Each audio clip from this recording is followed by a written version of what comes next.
निगरान सिंध काबीना तरफां 9,901 स्कूलनि जी मरम्मत लाइ 3.2 अरब रुपया ऐं पुलिस खाते में ASI जी भर्तियुनि SSP ज़रिए कराइण जी मंज़ूरी ॾेई छॾी। निगरान वॾे वज़ीर जस्टिस रिटायर्ड मक़बूल बाकर जी सदारत हेठि सिंध जी निगरान काबीना जो इजलास थियो। इजलास में निगरान सूबाई वज़ीरनि, chief secretary, advocate general Sindh ऐं ॿिया अमलदार शरीक थिया।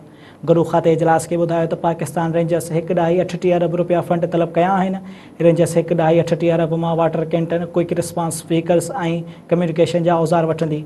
इजलास में रेंजर्स के फंड ॾियण जी मंज़ूरी ॾिनी वई, जॾहिं त सिंध पुलिस में ASI जी भर्तियुनि लाइ सिंध पब्लिक सर्विस कमीशन ज़रिए करण जी बि मंज़ूरी ॾिनी वई। आबपाशी खाते निगरान काबीना खे ॿुधायो त सिंध जे 40 ॿोॾ मनसूबा ॼाणायल स्कीम में शामिल आहिनि। वफ़ाक़ी हुकूमत एशियाई बैंक खां कर्ज़ वठी रही आहे, जंहिं ते निगरान वॾे वज़ीर तरफ़ां कर्ज़ वठण जे हवाले सां काबीना जी कमेटी जोड़ी छॾी।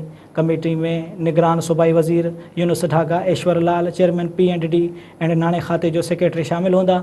काबीना इजलास में 9,901 स्कूल जी मरम्मत लाइ 3 अरब 3.2 रुपयनि जी मंज़ूरी ॾिनी वई। पब्लिक स्कूल हैदराबाद बोर्ड जे ॿीहर तामीर जो बि फ़ैसिलो कयो वियो, जंहिंमें commissioner Hyderabad, chairman, additional secretary, schools chairman, education board, principal member तौरु शामिल हूंदा।